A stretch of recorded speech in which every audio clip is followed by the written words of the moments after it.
Welcome, everyone, to our event this evening, our nuclear weapons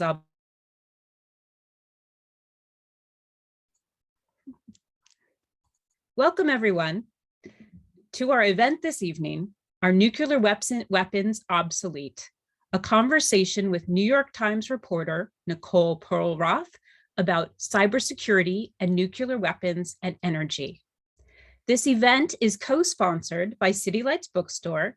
We encourage you to buy Nicole's book, and we will post the link in the chat. Also, we welcome you to post in the chat where you are zooming in from and a little bit about yourself. Before we start, I want to inform you that we are recording.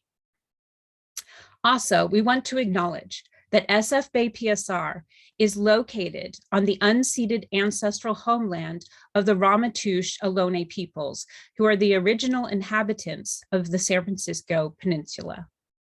And I'd like to tell you about San Francisco Bay Physicians for Social Responsibility. SF Bay PSR organizes physicians and other health professionals to defend health and demand racial, social, and environmental justice. By combining the power of community activism and the knowledge and credibility of health professionals, we promote public policies that support our intertwined areas of concentration: environmental health and the climate crisis, nuclear weapons abolition and diverting funds away from warfare and toward healthcare, social and racial injustices and the health burdens of vulnerable communities, and education of the public and the next generation of health professionals. Our 2021 events series focuses primarily on deepening our understanding of the connections between these core areas. Please join us on Wednesday, November 3rd for When Water and Healthcare Systems Are Targets of War, an examination of the Syrian conflict, with our former intern, Sarah Abdulrahman. And on Wednesday, November 17th, our racial equity reading group will be discussing The Sum of Us by Heather McGee. To learn more about events, resources, and how you can take action or donate, please visit our website at sfbaypsr.org, sign up for our newsletter, events, and action alerts, like us on Facebook, and follow us on Twitter, Instagram, and YouTube. As you listen to the speakers, please post your questions in the chat or hold them and ask them in person during the Q&A. During the Q&A, we invite you to show your video and join the discussion. We hope this event will be an opportunity to build community. Now I'd like to introduce our interlocutors, Dr. Robert Gold and Dr. Tova Fuller. Dr. Robert Gold has been board president of SF Bay PSR since 1989 and has served as board president of National PSR. Dr. Gold is chairperson of the American Public Health Association's Peace Caucus and also a leading member of the Environmental Committee of the Santa Clara County chapter of the California Medical Association. He has authored numerous book chapters on the health impacts of nuclear weapons, including War and Public Health and Terrorism and Public Health, both by Oxford University Press. And he is co-author of Rollback, Right-Wing Power in U.S. U.S. Foreign Policy. Dr. Tova Fuller has been involved with PSR since her first year of medical school. She now serves as SF Bay PSR's vice president and Nuclear Weapons Abolition Committee chair, and as a national PSR board member. In 2011, she was awarded the Lown Alexander Siddell Award for Medical Advocacy. Dr. Fuller's primary area of interest is militarism and nuclear weapons. She served as an International Physicians for Prevention of Nuclear War delegate to the 2009 Nobel Peace Laureate Summit, and in 2013, she co-authored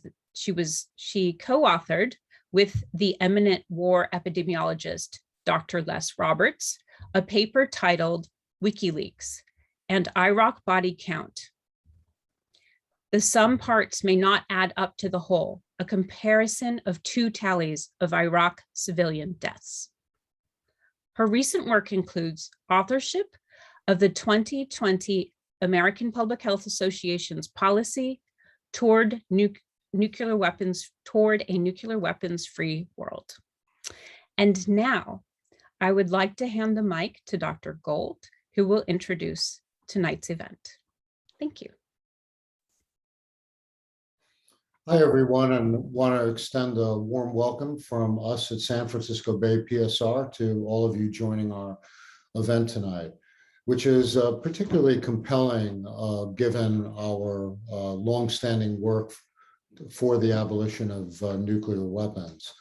Many of you on the call know of the work of PSR to reduce the dangers of nuclear weapons, and which has extended to our current work to abolish these dread weapons of mass destruction that started in the 1960s and included our involvement with the International Physicians for the Prevention of Nuclear War, of which we're the U.S. affiliate, in dealing with those who were considered our enemies at a time when, during the height of the Cold War, we had as many as 70,000 nuclear weapons threatening us. We continued this work in negotiating and working with our counterparts in the Soviet Union through IPPNW, worked to reduce nuclear dangers during the 1980s, which ended up allowing us to share with IPPNW the Nobel Peace Prize at the time. Since this time, the nuclear weapons have come down, but we're still in a situation where we're modernizing these weapons to give them a greater ability to wreak destruction around the world with increased nuclear budgets as well. As a result, we're carrying out a campaign within the United States, the Back from the Brink campaign, which has a number of points in it that we've been getting resonance in many municipalities and other fora around our country.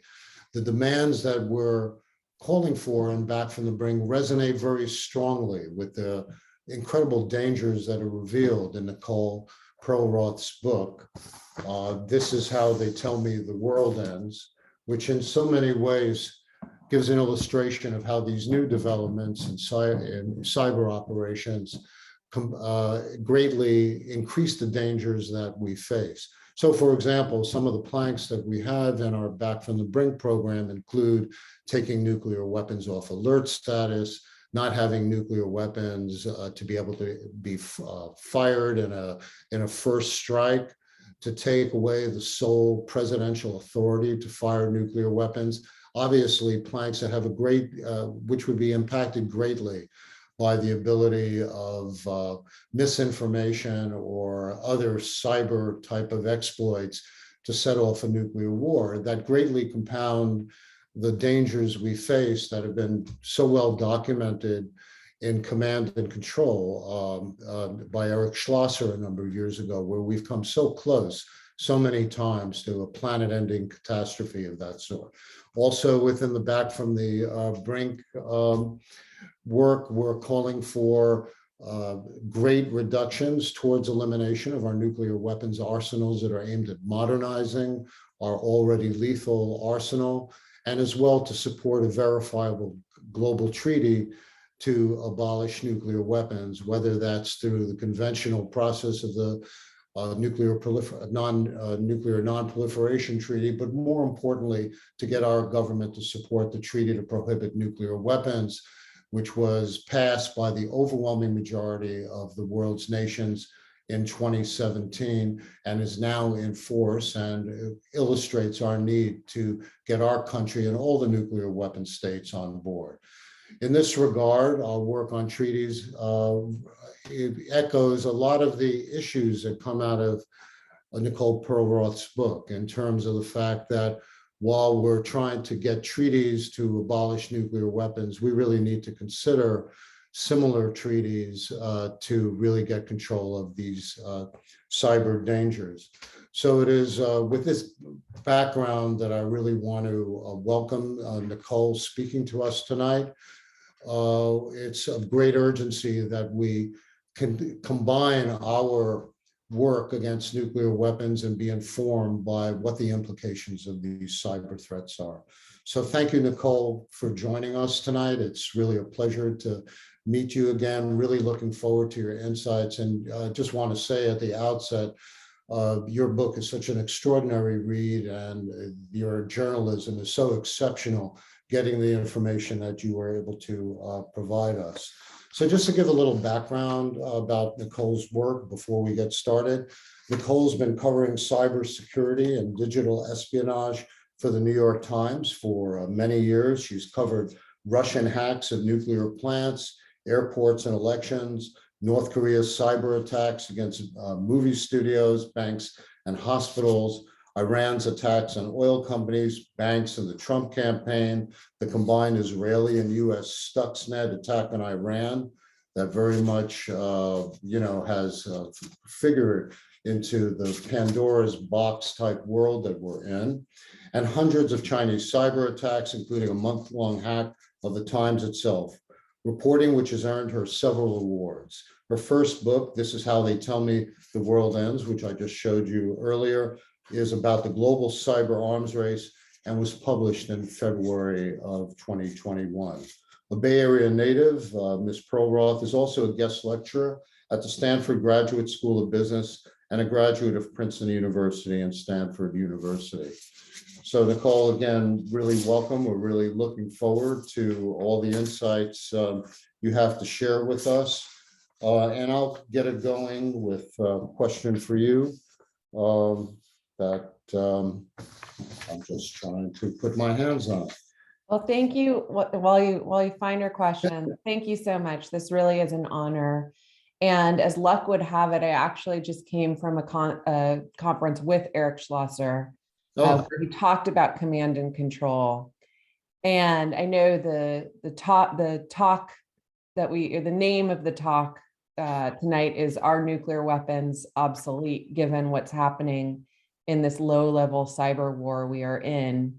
And I think my answer has now changed after sitting through Eric's talk and trading notes. His takeaway was, we've never been closer to seeing a nuclear weapon detonated on a major city.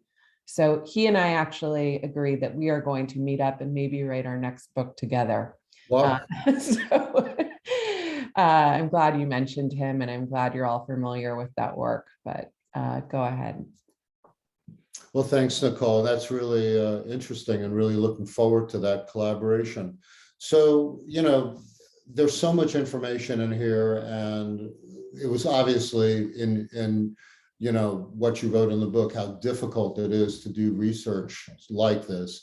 So just in opening up, can you give us a little overview of how it was for you, the issues you covered, to give us a general view of the landscape here? Take it away. Sure. So I have been covering cybersecurity at the New York Times for 10 years now, but cybersecurity is really a misnomer. It should be digital espionage and digital sabotage, because that's basically all I've been covering for the last 10 years. And when I came to the Times, Stuxnet had just been discovered. So for those of you who aren't familiar, Stuxnet is the name of the program that the United States and Israel unleashed on Iran's Natanz nuclear facility, which was really a counter-proliferation effort. It was code that was designed to climb through Natanz networks, get to the computers that control the speed of the rotors that spin the uranium centrifuges, and it would speed some up and then sit back for 3 weeks, and slow some down and sit back for 3 weeks. And in the process, destroyed a fifth of Iran's uranium supply. And in some ways, it was a bloody masterpiece. It really did this in a way that was designed to look like an accident. But like most cyber operations, we see that the code leaked out, and it zoomed around the world, and it didn't do any destruction because it had been designed so carefully to just exact destruction on the exact configuration of centrifuges at Natanz. But it showed the world what was possible in the cyber realm, the potential not just for espionage, but for destruction of code. And so what I've been covering the last 10 years is just attack after attack after attack that each of which builds off the last. And no one has been able to pull off another Stuxnet, but they've gotten very close. And so in watching this, I really just wanted to ask, who's doing anything about this? Because I know businesses really treat cybersecurity as a cost center. It is a cost center. Every dollar that goes towards cybersecurity is a dollar taken away from a new product or a new service. Most companies that have been breached would prefer to bury it so they don't have to admit to their shareholders and customers that they've been breached. Individuals, we find cybersecurity really annoying. I admit I find cybersecurity really annoying. No one wants to be bothered with another software update or two-factor authentication or yet another password or password manager. But what struck me was, what is government doing to keep us safe in this regard? And there had been murmurings of a gray market where government agencies, U.S. government agencies, were willing to pay hackers to turn over vulnerabilities in code, widely used code that we were baking into our power grid and our nuclear plants and our water treatment facilities and our hospitals and our pacemakers. There were rumors they were paying hackers to turn over vulnerabilities in that code, not so that they could get it fixed, but that they could use it for espionage, surveillance, counterintelligence, counterterrorism, and potentially sabotage. The code that allowed for Stuxnet to do its work was code that exploited vulnerabilities in Microsoft Windows and other Microsoft software and Siemens industrial software. And so I just couldn't wrap my head around this basic question, which was, okay, this problem is getting worse and worse and worse. And we're seeing our adversaries wake up to the potential of destruction with code. With each new attack, we're seeing that very clearly. And yet our government is still choosing to leave holes open that we could close shut. And maybe that was okay 20 years ago when different countries were using different software and hardware, but we're all using the same stuff now. We're all using Microsoft Windows, whether you have a PC or you don't know it, it's baked into your water treatment facility. So when the US government leaves open a hole in Microsoft Windows, they're not just leaving it open to spy on Iran. They're leaving open the possibility that that hole would be discovered by someone else and used back on us. And lo and behold, we've been watching Russia use those holes in Schneider Electric software to at one point dismantle the safety locks at a petrochemical facility in Saudi Arabia a couple of years ago. We've seen Russia use them to turn off the lights and power in Ukraine, not once, but twice. We're seeing what's happening with ransomware. So I wanted to just go for this question of not just the ethics, of these decisions, but also the security dilemma that was getting created. But fortunately, these programs in this market are all highly classified. I joke that it's like the Fight Club. Those holes I mentioned, they're called 0 days. And they call it the 0-day market. And the first rule of the 0-day market is nobody talks about the 0-day market. The second rule of the 0-day market is nobody talks about the 0-day market. And so getting to the bottom of this market was a fool's errand, is what everyone told me.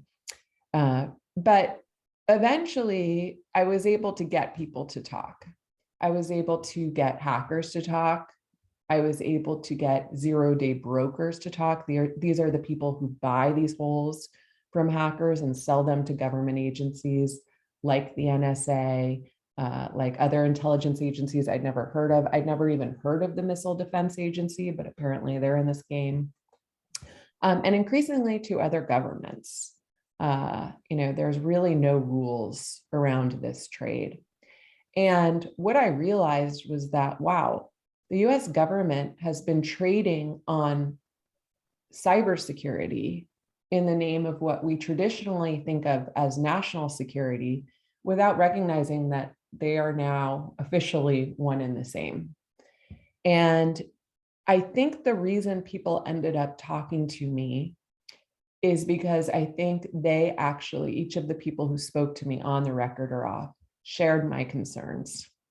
every time I'd reach out to someone, turns out that they too had some qualms about the fact that, the US government may have been the first mover in this space with Stuxnet. They might have been the original government to start reaching out to hackers and engaging them and purchasing their 0 days.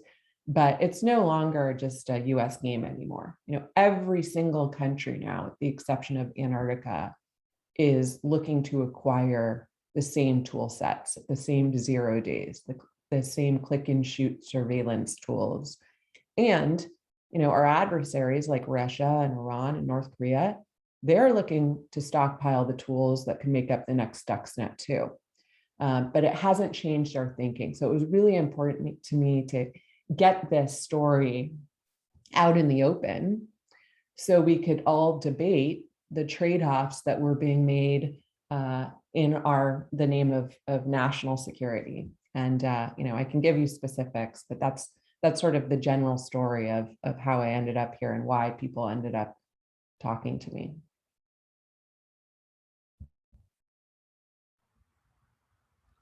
Wonderful. Okay, maybe I'll move on to our next question. All right.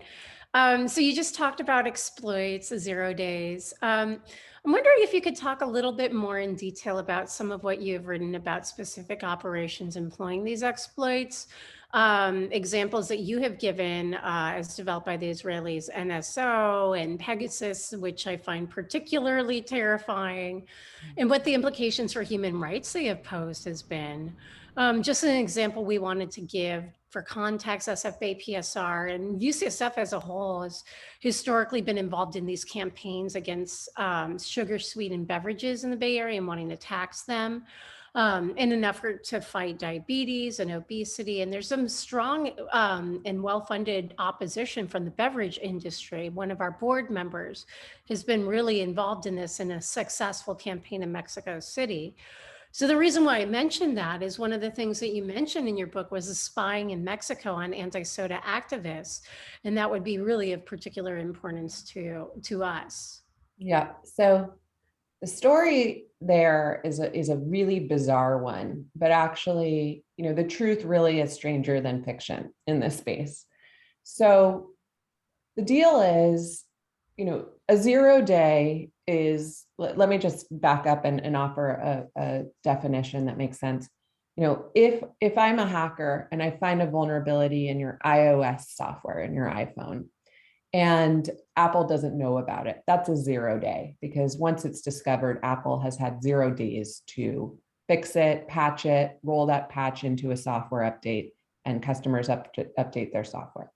But if I'm a hacker and I find that 0 day and I write a program to exploit it, that's called a 0 day exploit.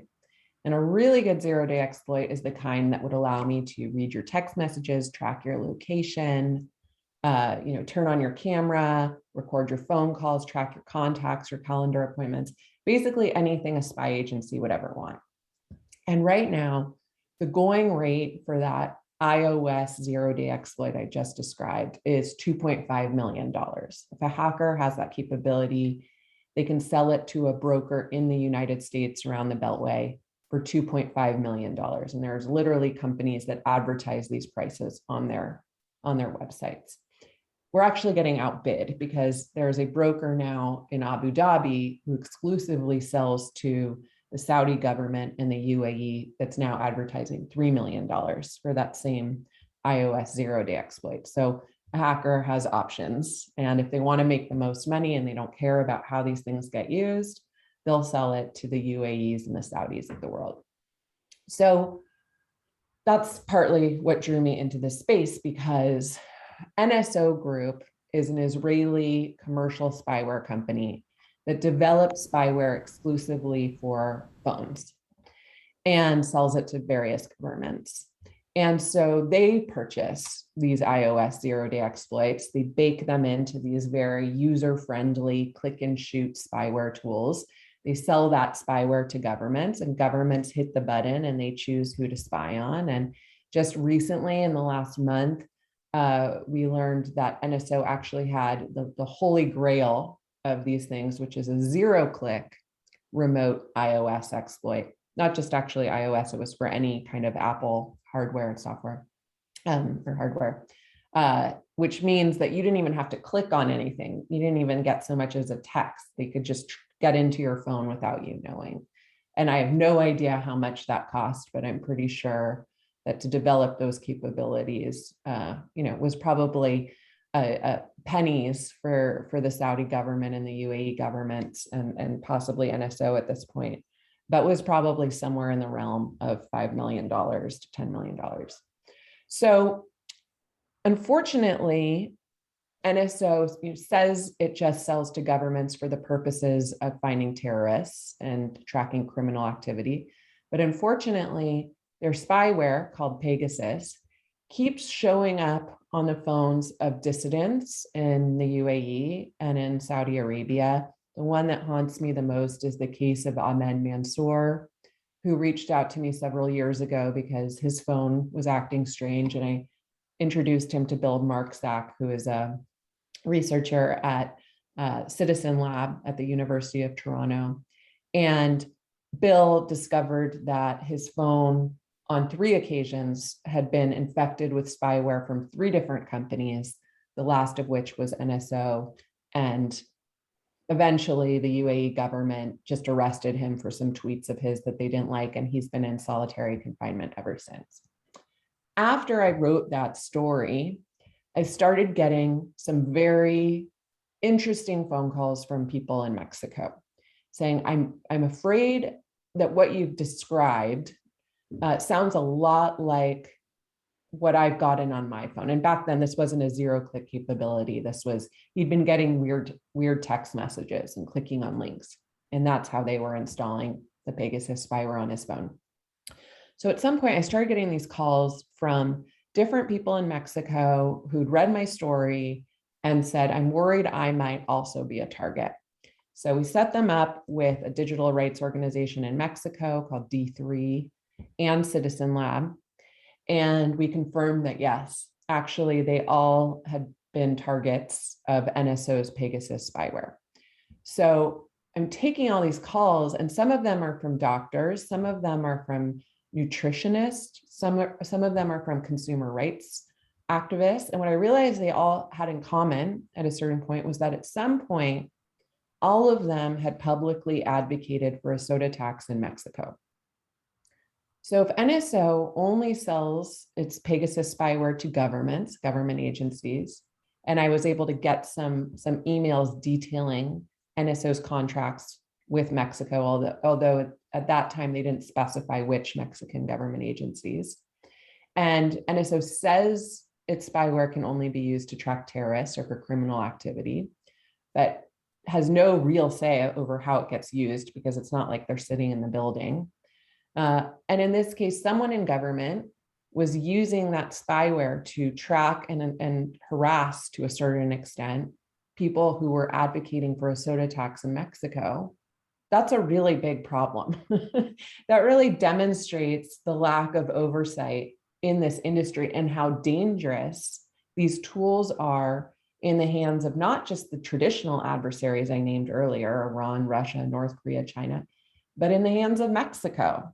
Mexico is not exactly known for having a pristine track record when it comes to corruption. And here we were, catching someone in government, I still don't know who, using spyware, probably because somewhere along the line, they were getting kickbacks from the soda industry, or, at some point, for whatever reason, decided they didn't want to see a soda tax pass in Mexico. And I don't have to tell the physicians on this call about Mexico's diabetes problem and obesity problem and why it actually seems like a good idea to pass that soda tax. But that to me was one of the most ridiculous uses of spyware I've reported on, and also just a perfect picture of how out of control this market for 0 days and spyware had become.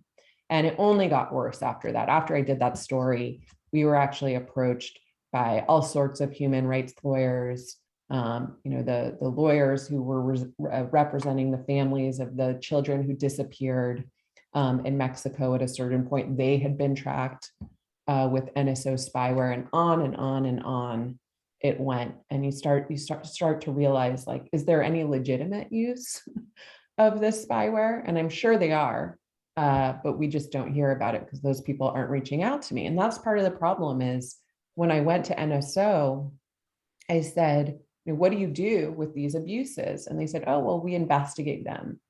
Okay, so how do you learn about these abuses? Well, you report on it.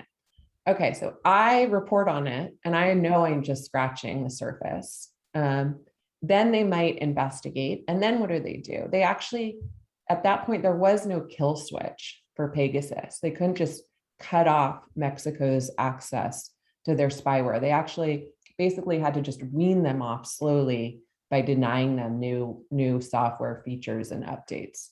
Now, I'm told that this has changed and now they do have a kill switch, but I don't know who to believe anymore, because really there's no oversight body making sure that anything they say is true. And I've been lied to over and over again, and it's hard to know who to believe. Thank you, Nicole. I had going back to the dangers of sabotage that you introduced earlier in terms of talking about Stuxnet. Obviously, we have longstanding concerns about the vulnerabilities of nuclear command, control, and communication systems, and the dangers that they present to us. As you reference Eric Schlosser's work. An additional area that we've long had concerns about in PSR are the issue of the safety of nuclear power plants. Certainly, we know the experience of Chernobyl and Fukushima, and we're right now on the cusp of, with the Build Back Better budgeting, including as clean energy to promote nuclear power in our country.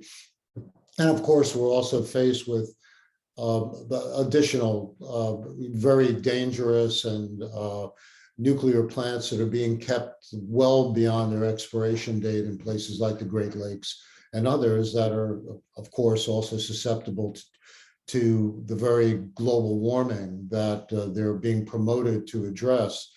So you wrote a lot in your book just about how a lot of these exploits are being put in from all sides into the electric grid and into power plants and embedded deeply. So if you could talk about that, would be very interesting to think about as well, as we're planning these colossal centralized forms of energy again. Yes. So I have to say, the conference I was at was in Big Sur. So I had about 3 hours to drive back today. And all I could think about is what Eric was saying about our nuclear modernization plans and how we're planning on co-locating, the delivery systems for nuclear weapons. Pilots will have the ability to deploy these systems, and to do that, that means that in some level, they're going to be on the same network as the weapons themselves. I had no idea until he described this to me that was happening. And he has assured me he's been working on an article and he's in touch with a whistleblower on this, but this is idiocy. And if anyone has been paying attention to anything I've been writing for the last 6 years, they know that that's idiocy. So what have we seen? Why is that a bad idea? We've seen Russia hack not one, but 2 nuclear plants, and probably more. Those are the only 2 I was able to actually confirm. We've seen them, like I said, acquire zero-day exploits for Schneider Electric software, which is embedded in a lot of nuclear plants and power plants in the US. I forget what the market share numbers, but I think they're still the dominant player in the US. So they have a zero-day exploit for that. What does that mean? That means they actually had it precisely for the safety locks, which I think I mentioned this earlier. That's the very last thing that prevents a hacker from triggering some kind of explosion at one of these plants. So at some point, they acquired and demonstrated that they had zero-day exploits for those Schneider Electric safety locks. Fortunately, the target actually, they didn't have it fully fleshed out yet, and it triggered a bug that triggered a plant shutdown. And that's why we know that they were inside that petrochemical facility in Saudi Arabia. And why Saudi Arabia? Well, I suspect it's because for years, Iran has been hacking Saudi oil facilities like Saudi Aramco and Saudi petrochemical facilities. And we've seen Russia hack into Iran's command and control servers for their cyber attacks and use it as a staging ground for their own attacks. And I suspect that they're doing that because they're playing around with attribution. When I first heard about that Saudi petrochemical hack, I assumed it was Iran. I think everyone assumed it was Iran, given Iran's past behavior. And it was only a year, and it took a year, but we learned it was actually a graduate research university outside Moscow that was responsible for that attack. So I think they're playing around with attribution. I also think in Ukraine, we've seen them play around with capabilities. I report in my book that the NotPetya attack, which was an attack that was designed to look like ransomware, but actually victims had no way to actually pay the ransom. It just wiped their data clean. The going theory in Ukraine is that was actually an effort to clean the slate, to basically wipe out any trace of all the experimentation and testing Russia had been doing on Ukraine's networks for years, so no one would be up to snuff on what their latest capabilities were. So I think they're playing around with attribution. I think they're playing around with capabilities. And we know that they've gotten inside our nuclear plants. We know that they got into Wolf Creek. I was never able to confirm the name of the second plant, although I think the latest theory was that it was in Nebraska. And so what are we doing? It is critical that we air gap the operations at these plants from the IT networks. It is critical that we basically remove any buggy software from getting anywhere near the actual operation. And the idea that it is core to these modernization programs that we would co-locate these things together is just idiocy. There is no security engineer bright enough to make sure that someone wouldn't exploit that for nefarious reasons. And so I'm very worried. I'm very worried right now. And I can give you other examples. Unfortunately, there are very well-intentioned people baking software into these critical systems for convenience, for access, so they can remotely diagnose problems. On paper, it all makes sense. But unfortunately, our adversaries have figured out that we have a very soft underbelly when it comes to cyber. And enemies who know they can never be able to match us with traditional military budgets and spending and kinetic weaponry have realized that they can actually beat us in cyber.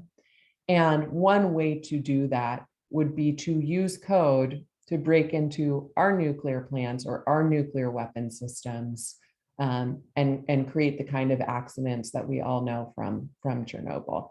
And by the way, I should mention that one Russia attack, NotPetya, on Ukraine, the ransomware attack that wasn't with a horrible name, NotPetya, actually took out the radiation monitors at the old Chernobyl nuclear site. So the initial thinking was that this might be an effort to unleash something darker. I don't know what they could have done in that exclusion zone, but fortunately, it was just sort of collateral damage in this larger attack. But it's definitely that piece of it has always stuck with me. They basically had to send people out with what are they called, Geiger counters, to manually measure the radiation levels. And, that is all proven to be very possible attack scenarios. And I don't know why we are still continuing to bake software into everything just because we can, without thinking, should we do this? Well, thank you, Nicole. I mean, in that regard, I mean, it's interesting, and you report on people within the software industry like Brad Smith of Microsoft having, in a very remarkable way in Geneva at a UN meeting there, reflecting on these dangers, talking about how the Fourth Geneva Convention in the late 40s was, talking about protecting civilians against acts of warfare. Yet here we're not in a hot war even, and you're talking about major populations being held hostage to this and really in danger. I know that he was calling for basically a cyber convention along the lines of the Geneva Conventions, and we in PSR have certainly worked for years to add to that. We have conventions against biological and chemical weapons, and to move for something similar for nuclear weapons as well. So I'd be interested in your thoughts about that, that proposal, and where the opposition to that is coming from. Particularly, you gave a number of examples in your book about openings from our enemies to sort of cool this. So your thoughts on that in terms of what's going on, what the possibilities are? So Brad Smith has been the leading voice pushing for a digital Geneva Convention. There have been others like Richard Clark, who was the former cyber czar under W, and before that, counterterrorism czar, or terrorism czar. I forgot what his official title was, but here's the problem. So the problem is that on paper, I think everyone would agree that it is not a good idea to embed logic bombs in another nation's power grid or hospital or attack their elections, right? Unfortunately, the way the world is now, any attacks that come out of the United States come out of NSA and the other intelligence agencies. Technically, they're not attacks, it's espionage. Or most of the attacks now come out of Cyber Command. So what US intelligence officials tell me is, sure, we would love to agree to a digital Geneva Convention, but unfortunately, we're dealing with actors like Russia that outsource a lot of their dirty work to cyber criminals, like China that outsource a lot of their most sensitive operations to these loose networks of contractors that are private citizens, that are really talented hackers who work at Chinese businesses during the day and then get tapped on the shoulder at night to moonlight in these really sensitive operations. And I know that because I was given access to some of the Snowden documents. And in there, they had this list of various Chinese adversaries and groups that the NSA was tracking. And the one that they were most concerned about was one of these loose networks of contractors. And they said, we don't believe that they're inside government. We believe they work at the behest of the Ministry of State Security, because we have some human intelligence to that effect, but also their targeting has been of nuclear propulsion technologies, satellite technologies, things that are not exactly the kind of thing you steal for profit. They're more the kind of thing that someone asked you to steal and that benefit the state. And so what the concern is here is that if the US agreed to a digital Geneva Convention, we would only be handcuffing ourselves while these other countries would continue to just sort of outsource these really sensitive operations to these groups that gives them this large degree of plausible deniability. A couple of years ago, Putin, asked about the NotPetya attack, said, hackers are like artists. They wake up in the morning in a good mood and start painting. In other words, I have no say over what they do or don't do. And we're trying to figure out what to do with that dynamic right now with ransomware. On one level, Russia has definitely enabled cyber criminals who conduct ransomware attacks just by not extraditing them, and perhaps encourage them I wouldn't go so far as to say that they've directed them, but they certainly aren't getting a handle on the situation. And I think they see cyber criminals as a real national asset. So how do you develop, this is the $64,000 question, how do you develop a digital Geneva Convention in a world of not just national actors, but transnational actors and criminals? And I don't yet know the answer to that. And so in the absence of an answer, what we have done is, in the absence of rules or some kind of convention or treaty, is we've sort of all stumbled into this new era of mutually assured digital destruction. So what I mean by that is, we have caught Russian actors hacking the grid, hacking into nuclear plants. There was just a declassified report a few weeks ago, although it could have been 2 months ago. My head is jammed with too much information right now, that said that we've been catching Chinese groups break into our pipelines for starting, I believe, about a decade ago. And that the conclusion is that they're not there stealing intellectual property. They're there to basically implant themselves for battlefield preparation in the event some larger geopolitical conflict, say Taiwan, and look at what's happening there right now, might trigger an escalation where they would need to do something like shut down a pipeline here. And we all saw what that looks like with Colonial Pipeline. So we know they're doing that.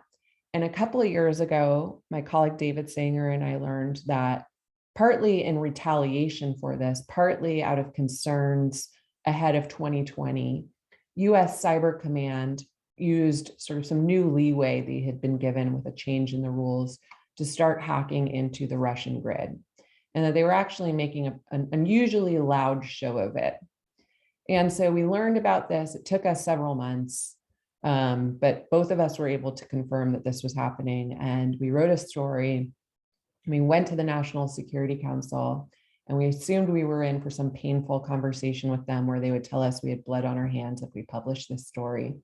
But what they said really surprised us. What they said was, we actually have no problem with you publishing this story. In other words, they wanted Russia to know that we were basically embedding ourselves in the Russian grid so that Russia might think twice before they pulled off some attack on our civilian systems here, like they did in Ukraine, that they would know that we would turn around and just do the same to them. So, I call that mutually assured digital destruction. The problem is that over and over again, these nuclear analogies just fall apart in cyber, largely because of this transnational issue. The barrier to entry in cyber is much lower than it is with traditional weapons and nuclear weapons. There's no fissile material required. You have a laptop and you have skills, then you're in the game. So, okay, maybe it's a good thing that Russia has reason to think twice, but in the process, we are legitimizing the weaponization of the power grid, of our pipelines, of our nuclear plants on some level. And I think the only way to address that is to make everyone aware that it's happening and to start having conversations like these, so we can make more nuanced demands of policymakers who really, frankly, for years, just have failed to educate themselves on cybersecurity issues, with a few exceptions, to be fair. They've been approving vague cybersecurity budgets for years without really any understanding of how much of that budget actually went towards weaponizing systems and offensive cyber capabilities, and how much of it was going towards defense of federal agencies and critical infrastructure. Thank you. I have one last question. It's a little bit of a leading question, and I do want to see if you can answer this briefly. I do want to give an opportunity for the audience to ask some questions. We'll have until 7:12, 7:13, 7:15 to actually do that. But the last question is, you mentioned mutually assured digital destruction, and there, like, the parallels between nukes and cybersecurity. And one thing I think of is, the idea that if we have nukes, it makes us safer and deterrence. And there is like that parallel also in cybersecurity, but on top of it, you were just talking about Eric Schlosser and that synergistic effect between these things. So my question for you, we at PSR believe that complete abolition is the only way to deal with this. As doctors, primary prevention is the only way to address it. It's kind of like a 0 day. Once something goes off, our whole like our grid goes out too. We don't have any hospitals. So please tell us what your thoughts are on this. Well, first, you just reminded me, I wanted to tell you guys, there was someone else at this conference I was just at. His name is Kei Ito, Keito. And he's an artist, a Japanese artist whose grandfather somehow managed to survive Hiroshima. And his grandfather described Hiroshima as experiencing 100 suns. And that phrase has haunted him his whole life. And he's done these amazing art installations around this concept of 100 suns. And he's used really interesting photographic methods to take pictures of the eyes of people who've survived, some kind of atomic weapon or the descendants of, and then also of American downwinders. And then he mixes them up in these amazing exhibitions. And it's just really darkly beautiful. So I suggest that you guys look into it, given your interest, because it's doing so much good for awareness and really making these things very real. And so, and generally, I think of the problem around nuclear weapons as collective amnesia. So anything that reminds us of what these weapons actually do is a step forward. So what I'll say is, yeah, you're right. So, we feel cozier somehow with nuclear weapons without realizing, just how easily, there could be accidents. And Eric describes that quite well. So in cyber, I think that the US government in particular adapted that same thinking around its offensive capabilities. So long as we were the only ones that pulled off Stuxnet, so long as we demonstrated kind of what could be done in cyber, perhaps our enemies would think twice before doing anything to us. And every single day, we are seeing that is totally false. We have become, Angus King, the independent senator from Maine, I'll plagiarize him right now. He says, we've become the world's cheapest state in cyber. We are getting hit every single day without any consequences for our adversaries. So in other words, just being the world's top dog in offensive cyber capabilities has not done anything for deterrence. Maybe those hacks of the Russian grid made Vladimir Putin think twice before doing more substantial interference in 2020. Maybe it's kept, our adversaries from blowing up a pipeline, or more likely they're probably just waiting for the right geopolitical trigger. And in my mind, the country that, the next major geopolitical conflict will likely at least have some cyber component to it, if not be an all-out cyber war. And I think the country that wins that war is not the country with the most sophisticated offensive cyber capabilities. It's actually the country that has the best defense, a country that looks like a digital Israel, that can basically continue to run its basic functions and services while being targeted by hostile activity all around. And right now, the United States is not that country. We would lose that element of this war. And if you want to know what that would look like, just look at Colonial Pipeline. I mean, as long as, the way that happened was cyber criminals found Colonial Pipeline, which none of us had ever heard of until this attack, found out that they had an old employee account that they'd never deactivated, we never switched two-factor authentication on for.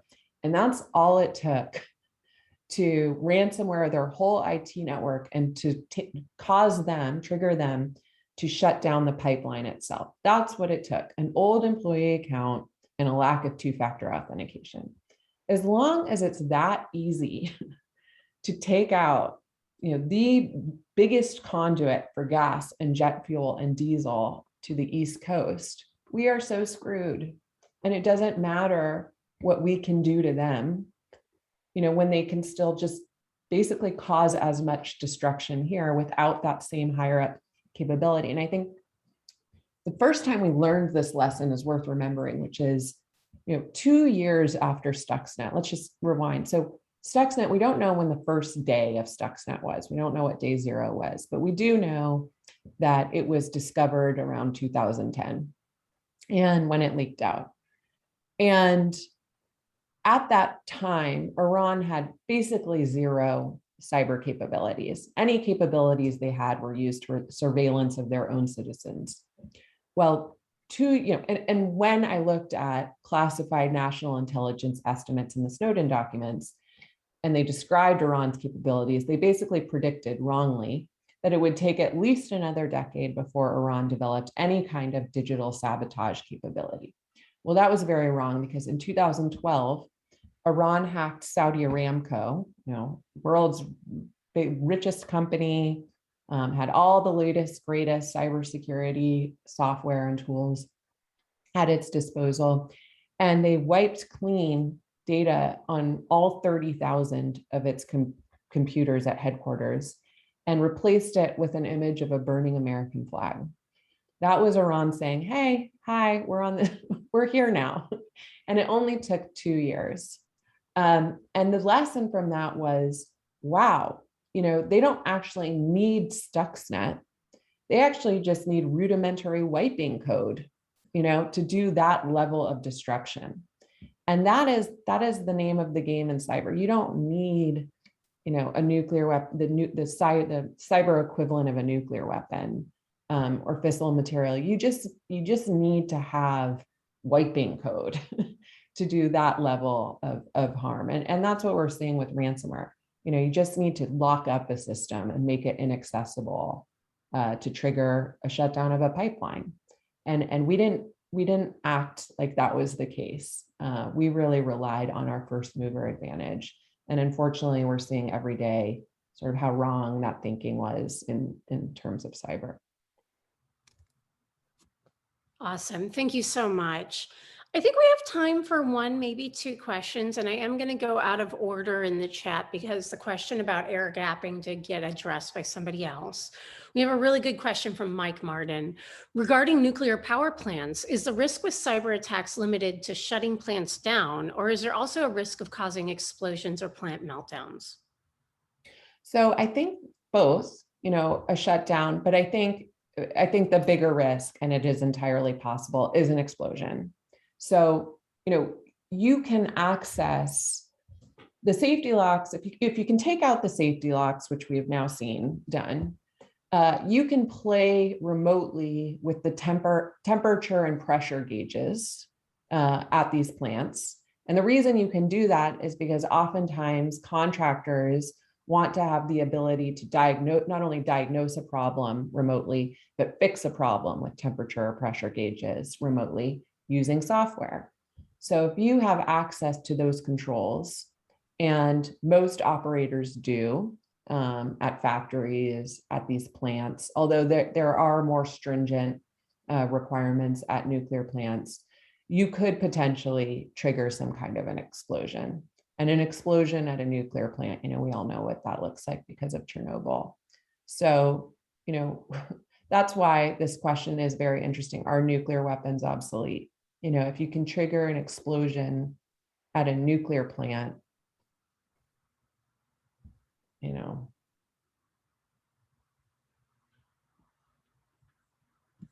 Okay.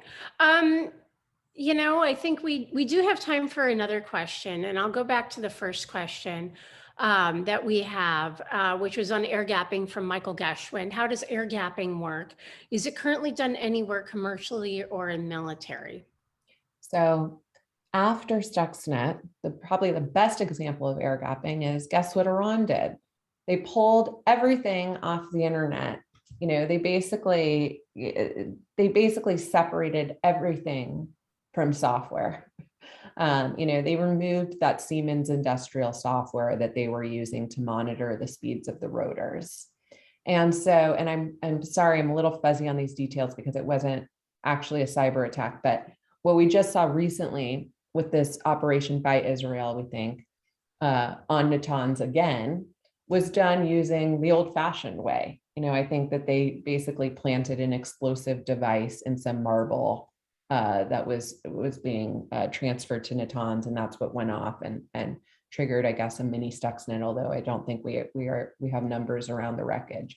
But the reason they were forced to do it that way was because Iran pretty successfully air-gapped Natanz. And unfortunately, we didn't take the lesson of Stuxnet of our own operation and do the same here. So we're still baking, software into our nuclear plants for sure, and also, power plants, factories, chemical refineries that can all be used for remote access and exploitation. So, I whenever I'm asked what is the best example of air gapping, I think of Natanz. Now, a little room for hope here, because hope is important, is that I looked at studies that were done. Unfortunately, they're now dated, but there was some studies done with semantic data that looked at sort of the ratio of successful attacks on a country's networks versus total attempts. And in Japan, their ratio went up or down. This is why I'm not in math.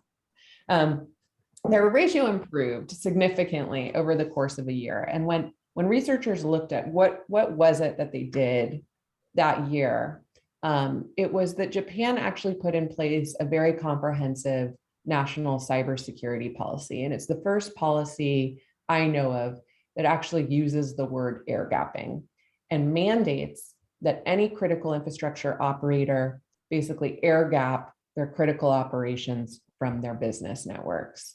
And that did a lot of good. We haven't seen, the kind of destructive attacks or destructive ransomware attacks or colonial pipeline incidents in Japan that we have here.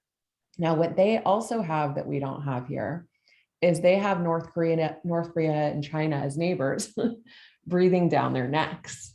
And so businesses are willing to take on that expense of air gapping and really making sure that they're doing timely patching and turning on multi-factor authentication and vetting everyone who has access, including vendors, to sensitive operations, because they know how those systems could be exploited for dangerous purposes. Unfortunately, here in the United States, we still act like we're a country separated by two oceans, and that's just not the case when it comes to cyber. That's just not how it works on the internet. So I worry, what is it going to take for us to have a comprehensive national cybersecurity policy that really forces companies to take cybersecurity very seriously? Because every attempt, and I should mention that there have been serious attempts, first in the Obama administration, to mandate that critical infrastructure operators meet this bare minimum standard of cybersecurity, has always been killed by lobbyists. The sad fact is that 85% of critical infrastructure in the United States, which includes nuclear plants, is owned, operated, and maintained by the private sector. And so we can't just wave our autocratic fist and say, you will use multi-factor authentication, you will air gap. And when we have tried to do this, the U.S. Chamber of Commerce actually has led the charge. And unfortunately, that last effort in 2012 was killed because they convinced John McCain to filibuster the bill. So in the absence of any regulation, what we've gotten are a series of cyber executive orders under Obama, under Trump, and now under Biden. And what they've been is sort of, until now, I should say, a best practices list. Here are some best practices that we highly recommend you follow so that you lock down your systems and protect them from some kind of calamitous attack. And it hasn't worked. All you have to do is look at Colonial Pipeline to see that it hasn't worked. There's another hack that keeps me up at night, which actually happened the day my book came out in February, which was a hack of a water treatment facility in Oldsmar, Florida, just outside Tampa, right ahead of Super Bowl weekend in Tampa, where someone, we still don't know who they were, got into the plant's chemical controls and increased the level of lye, L-Y-E, in the water to the point where they could have badly poisoned this population. And fortunately, an engineer was sitting at his desk and watched his cursor move over to the chemical controls and called it out, and they discovered it was because of a cyber attack. And that's actually the second time that's happened. A year earlier, Israel had accused Iran of doing the same to a water treatment facility in Israel. So, just to give you a sense that yes, you can access these controls remotely as a hacker in a way that could really cause serious destruction and possibly death. So anyway, the good news is that the Biden cyber executive order has sort of tried to find a clever way around these obstacles. And one thing they did was they said, okay, we don't have control over these critical infrastructure operators, but we do have control over federal agencies. And we do have a little bit of control in terms of the power of the purse with federal contractors. So what they said in this executive order, and there was a lot in there, but to me, the most interesting part was this first stick that we've seen in cybersecurity. And the stick was this: it said, listen, we'll cut out all the red tape, okay? We're going to put out these standards from NIST. And we're going to ask that you self-certify that you meet these standards. And they're things like you use updated software, you use two-factor authentication, you have a patching process, you're deflecting against spear phishing attacks, et cetera, et cetera. And you can self-certify, but if we catch you lying to us, you'll never be able to do business with the federal government again. And if that had been in place before Colonial Pipeline, and Colonial Pipeline had self-certified that they met each of these standards, and then they got hit by ransomware, and it came out that they didn't have multi-factor authentication turned on, and then this old employee account was still hanging out on their network, they'd be banned. It probably would have put them out of business, because on some level, they're butting up against federal systems. And so that is a really good stick. The power of the government's purse is a really good stick. And I think the good news is that contractors are seriously working to finally take inventory of their networks and make sure they meet these standards. But also it's starting to feel inevitable that the same rules will come down on critical infrastructure operators. And so we're starting to see them start hiring penetration testers, people who will come attack, the good guys who will come attack your network and flag vulnerabilities.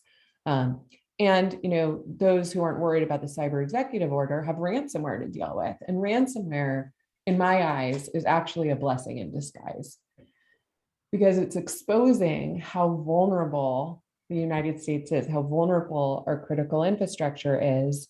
And unlike Chinese cyber espionage or some of the probes we've seen from Russian groups, ransomware is really hard to hide. It's really hard for companies to hide these attacks. First of all, it freezes your network and none of your employees can log on.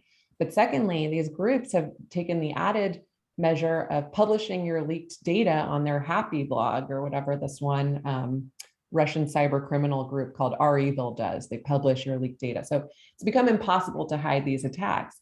And that's good because finally the American people have a visual to this vast ocean of cyber threats I've been watching and covering and monitoring for the last 10 years. And finally, companies know they can't bury these things in the sand. So as they're quickly trying to improve their cybersecurity because of ransomware, in the process, they're also managing to, defend their systems from more serious nation state backed or enabled threats. And so that is all a good thing. Hopefully, I do also I just want to leave you with a little bit of sunshine.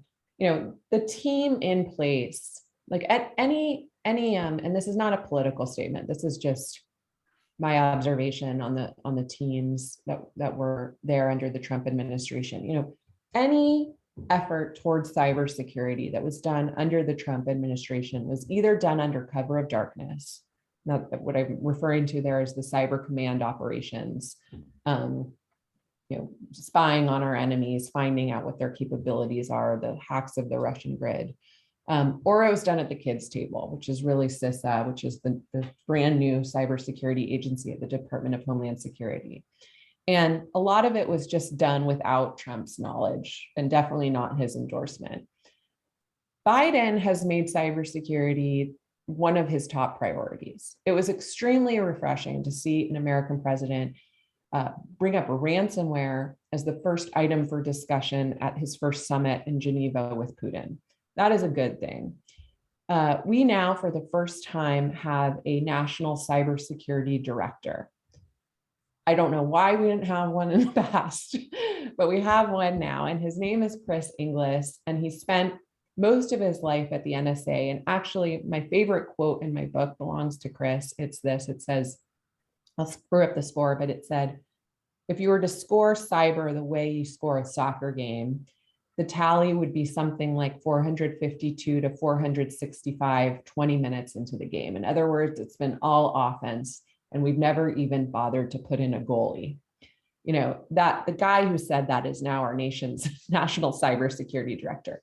He understands that we are way over tilted on offense, that offense has not been a deterrent, and that it is time to seriously figure out how to do the grueling and very boring and unsexy work of defense. And so that is a good thing. The woman who is now leading CISA at the Department of Homeland Security is Jen Easterly, who also spent a large part of her career at NSA and feels similarly, or so I'm told by people who worked under her.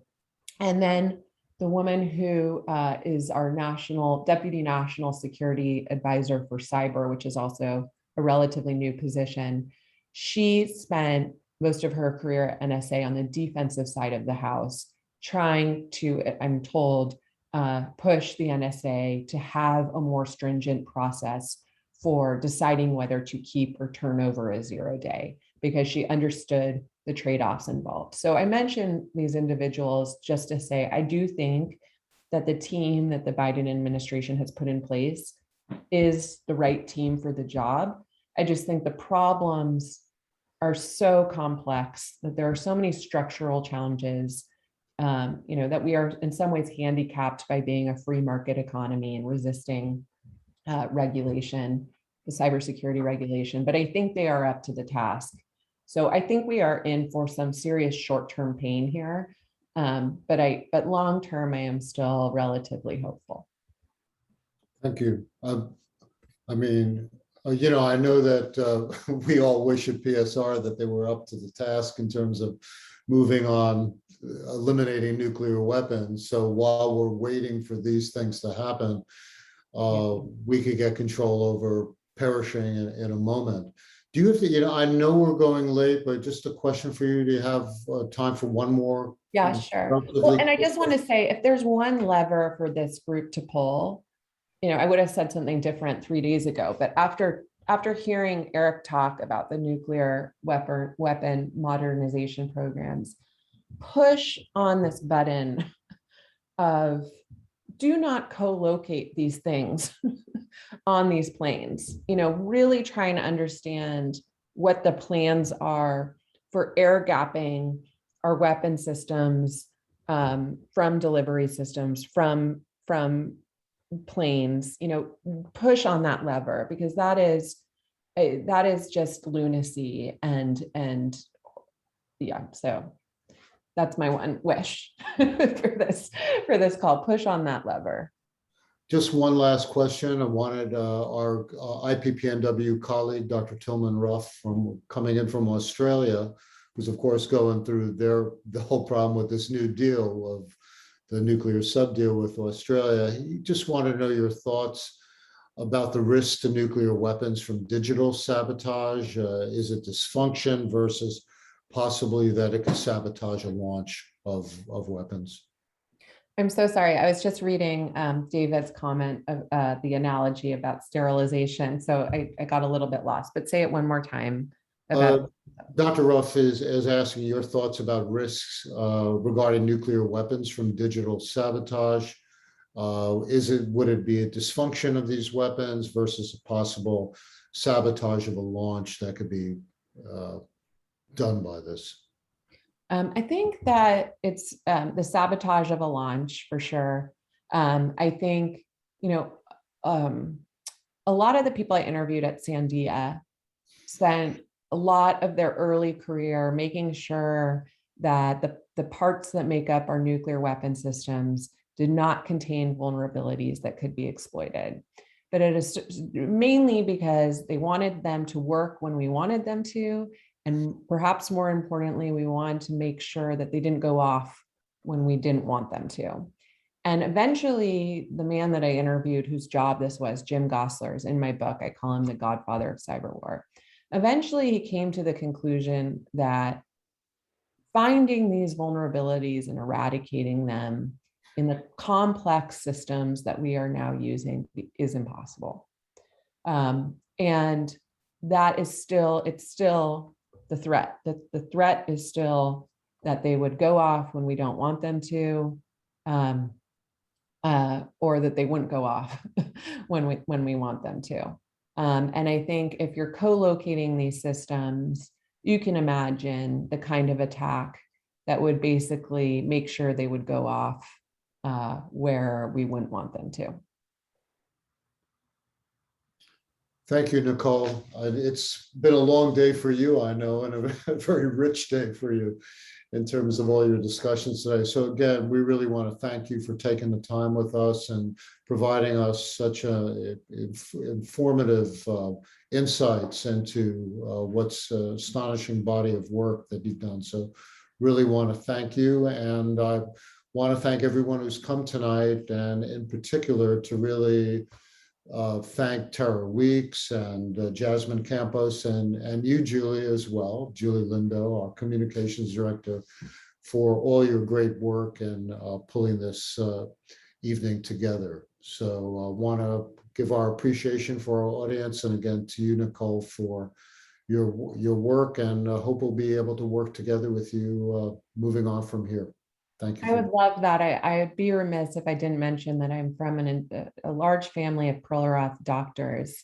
And so, I'm always excited to talk to physicians, and just thank you for what you do, especially right now in this sort of crazy pandemic and distortion of reality we are living in. Really thank you so much. And so it's been an honor. So thank you. Thank you. Bye, everyone. Have a nice evening. Drink some wine.